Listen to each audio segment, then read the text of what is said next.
Bonjour, chers amis des étoiles. Devinez qui passe nous rendre une visite éclair à cette nouvelle lune du 1er novembre 2024. Il court, il a des ailes d'ange et des talons ailés. C'est un bel éphèbe grec, champion olympien de la course à pied. Olympien car c'est un dieu grec. Bel Adonis a un détail près, un détail capillaire près. Il possède une grosse mèche de cheveux sur le devant du crâne, mais l'arrière de sa tête est chauve. Son nom est Kairos, opportunitas en latin, l'opportunité, l'occasion. Il représente l'occasion à saisir, celle qui change notre futur. En astrologie, il est associé à Fortuna, la part de fortune, qui se situe sur l'ascendant de notre nouvelle lune. Question essentielle, pourquoi ce bel athlète est-il partiellement chauve? Nous connaissons tous l'expression « saisir l'occasion par les cheveux ».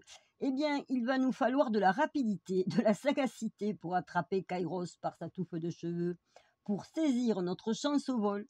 Avant, c'est trop tôt et après, c'est trop tard. Aucun cheveu sur l'arrière de son crâne lisse pour pouvoir l'attraper.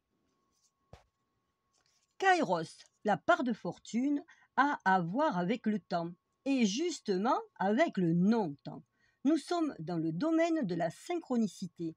Nous allons vivre un changement de ligne de temps, l'instant T qui change le futur. Pour ceux qui sont intéressés, vous trouverez un petit topo sur la part de fortune, Kairos et les 3 temps grecs en fin de vidéo. La part de fortune touche à tous les domaines de notre vie. Fortuna est sur tous les fronts à cette nouvelle lune, plan affectif, amoureux, professionnel, financier, artistique, la santé. Chacun sa fortuna, sa bonne fortune. Il nous faut être prêts à saisir notre chance. L'étoile fixe Altaïr est, à cette occasion de nouvelle naissance, notre bonne marraine la fée, car Altaïr est conjointe à Fortuna sur l'ascendant. Altaïr vient de l'arabe ancien Al-Kahir, qui signifie éclair, aigle. Cet éclair qui change tout, qui change l'avenir, qui matérialise une inspiration nouvelle. Nous serons l'aigle, nous aurons sa rapidité et son regard perçant. Tout concourt à cette nouvelle lune pour ne pas laisser passer la bonne heure, notre bonheur. À cette nouvelle lune, c'est le signe du Scorpion qui est à l'honneur, justement le signe des transformations, des principes cachés, de la création. Notre nouvelle lune advient en Scorpion à 9 degrés, exactement sur l'acmé du ciel, point le plus élevé. L'image nous parle de retrouvailles, de repas familiaux, de repas entre amis. En regardant la carte de la nouvelle lune, nous voyons au premier plan un magnifique cerf-volant avec un grand trigone entre Mercure, Saturne et Mars.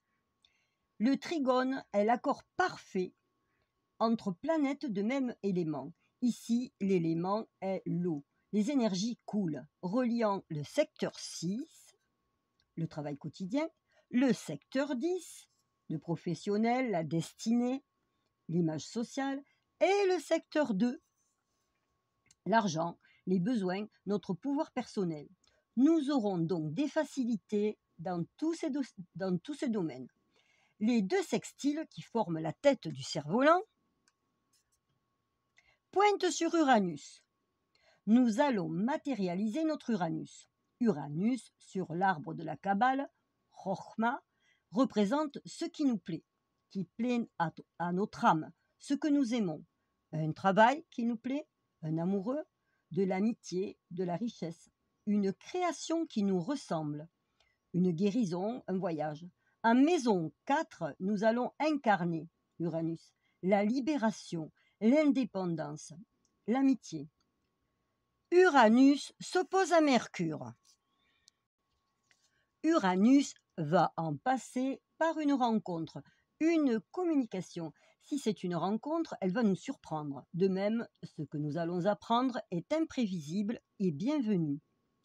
Avec en fond de ciel Alcyone, Étoile principale des Pléiades, certains voyageront, mais surtout il y aura de la passion dans l'air, d'autant qu'Alcyone est conjointe à Uranus, dont l'image est un beau menin donne une sérénade à sa belle. Algol est aussi conjointe à Uranus. Uranus représente alors la libération de Méduse. Algol est en effet associé à la Méduse de la mythologie. Nous connaissons tous le sort qui lui a été infligé par Athéna, celui de pétrifier toute personne sur qui son regard se pose. Difficile d'être un charmant ou une charmante si au premier regard l'autre devient de pierre, ou si nous-mêmes avons été victimes d'une situation dans laquelle nous sommes restés statufiés, emprisonnés. Avec Uranus, nous nous libérons. Un Persée brillant de tous ses feux dans son armure étincelante va apparaître. Nous jouerons Andromède enchaîné sur son rocher, livré à son triste sort, que notre beau héros délivre, puis enlève, car il vient d'être foudroyé par l'amour. Avec Pluton noir conjoint, lui aussi, à Uranus, Uranus nous libère de nos peurs, de nos blocages qui arrivent de situations anciennes, de vies antérieures, de vieilles mémoires familiales, de secrets de famille peut-être. Nous avons pu être coincés dans une boucle temporelle, à revivre sans fin les mêmes situations, ou bien encore avoir été ensorcelés par un lien qui ne nous appartient pas et nous tire vers le fond. C'est le moment de sortir de nos impossibilités et de notre manque de confiance. Nous retrouvons la confiance pour initier et vivre une histoire amoureuse dans la matière. À cette nouvelle lune, comment allons-nous aimer? À la folie! Vénus s'oppose à Jupiter. Vénus est dans les excès. Elle pourrait même aller jusqu'à de l'adultère ou des aventures sans lendemain. Vénus est en Sagittaire, le signe de l'aventure, de l'ailleurs. L'herbe n'est-elle pas toujours plus verte dans le pré fleuri du voisin? Il y a un aspect de sex friend. Vénus est en maison 11, les amis, et Jupiter en maison 5, les amours. Dans la maison des amants, Pluton noir s'impose. On pourrait très bien ne rien comprendre à nos pulsions, attirance inexplicable d'intrication quantique, jalousie qui motive, qui sert de moteur à notre relation. Vénus est en plus semi-carré à Pluton. Encore une fois, secret, passion, besoin de se régénérer, de retrouver des pulsions puissantes. Cette passion se retrouvera aussi dans le couple stable.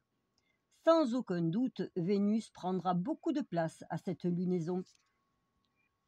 La lune noire est en balance. Il pourrait y avoir une manière différente de considérer notre couple, qu'il soit matériel ou virtuel. Il y a une image de sieste coquine, bien entendu. N'oublions pas que la nouvelle lune est en Scorpion, signe de la sexualité.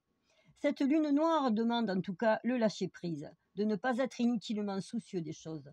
Avec la nouvelle lune en Scorpion, les énergies demandent la transformation de tous les domaines, y compris celui des amours. Mars est sur un degré de révolution. Puis, il va passer sur un degré de coup de foudre. Il ne faut rien réprimer, le cœur se venge lorsqu'il est réprimé. Et l'essentiel n'est-il pas d'aimer?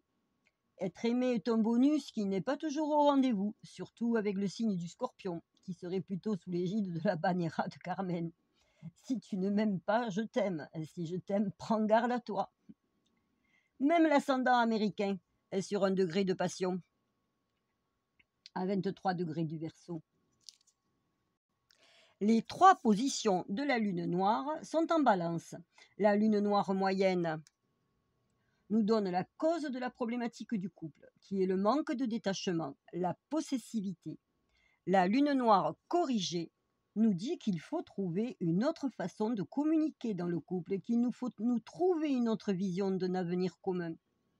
Et la lune noire vraie, qu'il est temps de tout remettre en état, car nous ressentons la nécessité de garder le contact.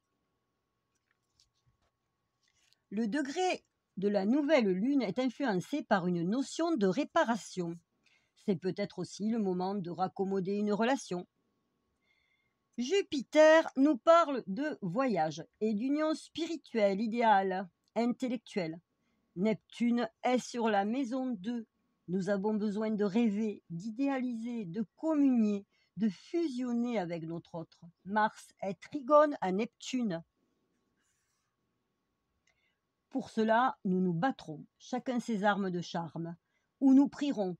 Mercure est sur un degré de prière. Ou peut-être prierons-nous, les armes à la main.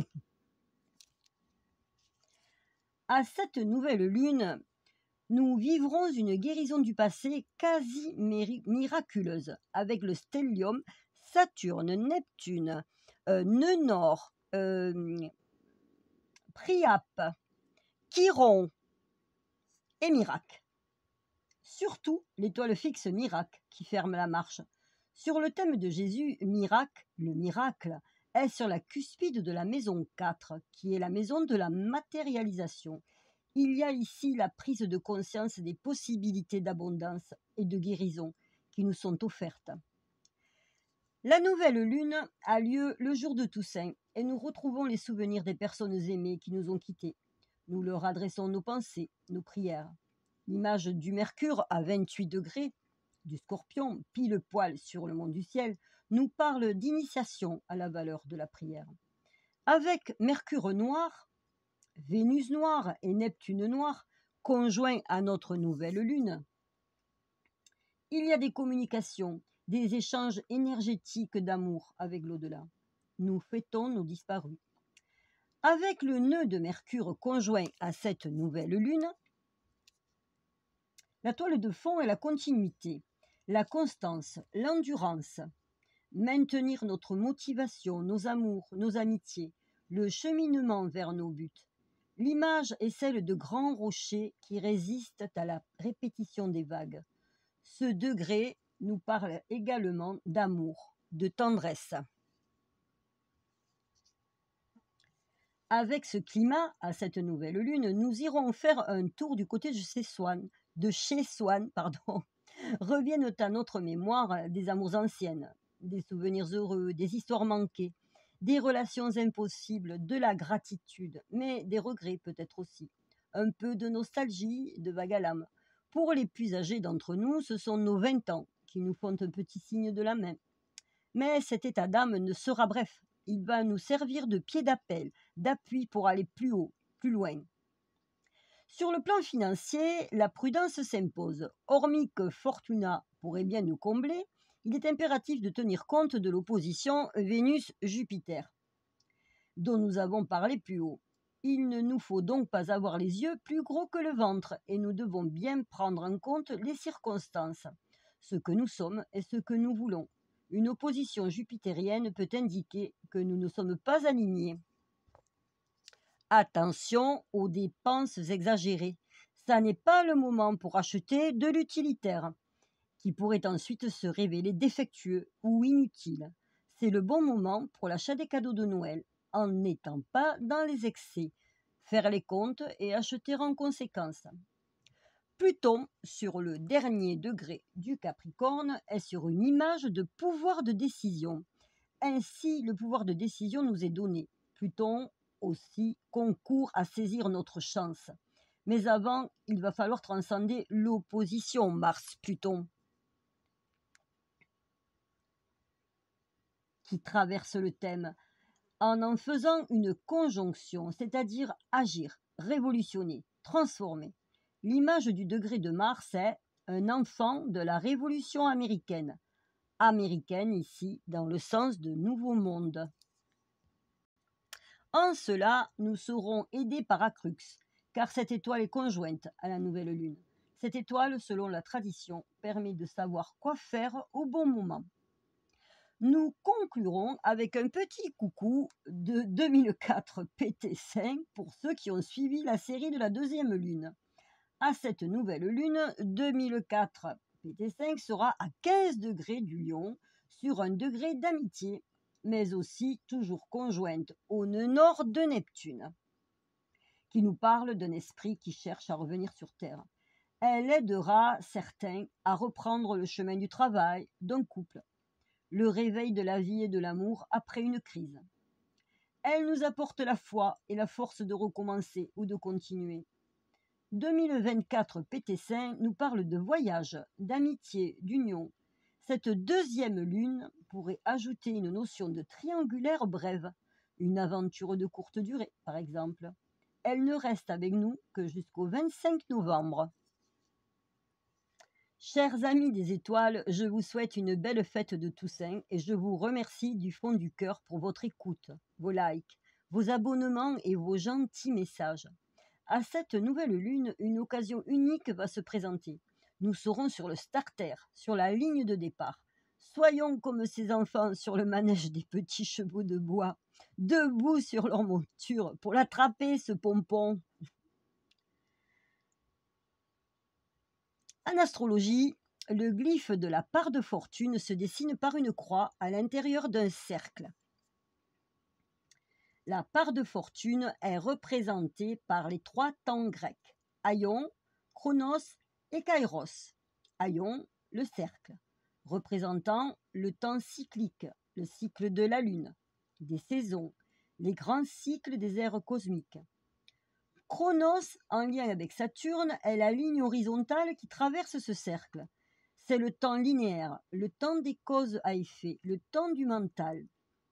Et enfin, notre Kairos, la verticalité qui vient former une croix avec la ligne horizontale, le temps de la synchronicité qui fait advenir un événement de manière instantanée, sans cause à effet, une impulsion nouvelle.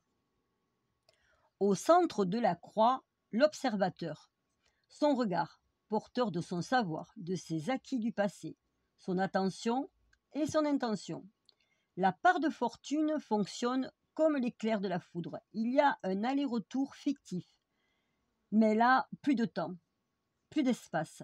La ligne et le point sont un instant hors du temps, un croisement entre l'attention et l'intention créatrice, outil de notre pouvoir personnel. C'est une inspiration, un eureka. C'est un nouvel observateur qui vient de naître à lui-même. Un coup de foudre, mais pas uniquement amoureux. Cela arrive du ciel, mais il y a une remontée. C'est ce retour qui crée l'éclair, qui change l'avenir, grâce à l'antenne que nous sommes. Car ici, c'est notre libre arbitre qui se matérialise. Kairos, la porte de liberté bénie pour nous tous, le pouvoir de changer un événement pénible qui se dessine dans l'avenir.